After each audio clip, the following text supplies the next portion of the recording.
absolutely terrifying.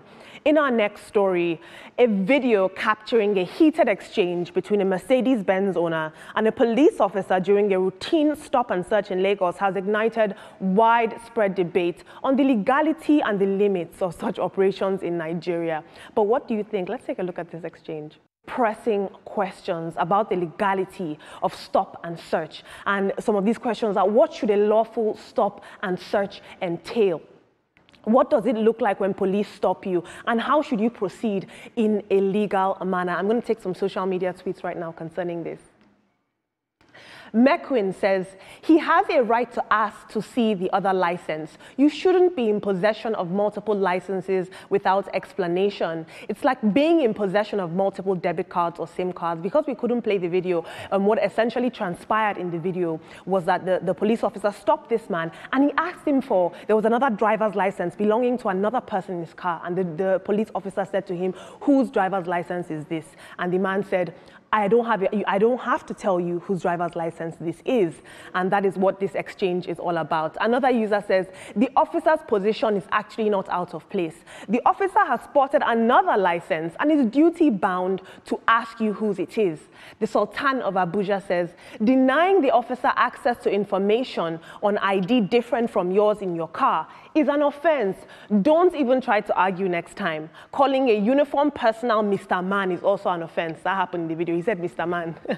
Now, why them say anything you say might be used against you? This one has evidence. You no try. I mean, if I was stopped and they asked me, whose driver's license is this? If it wasn't mine, I would answer.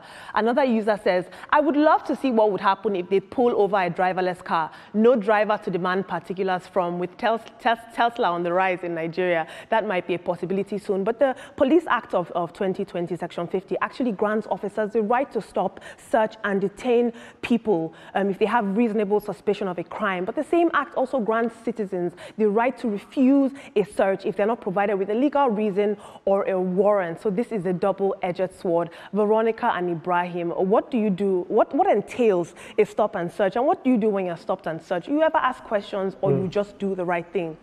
Absolutely, just like you said. But then if you look at the Police Act of 2020, Section 29 speaks to it. Section 49 subsection 2 also speaks to it. And they talk about the police having the right to stop and search, especially when there is established reasonable suspicion. And then the officer must definitely show his identification, which is your right to ask for the identification. And remember, it is reasonable suspicion, not just out of his own volition.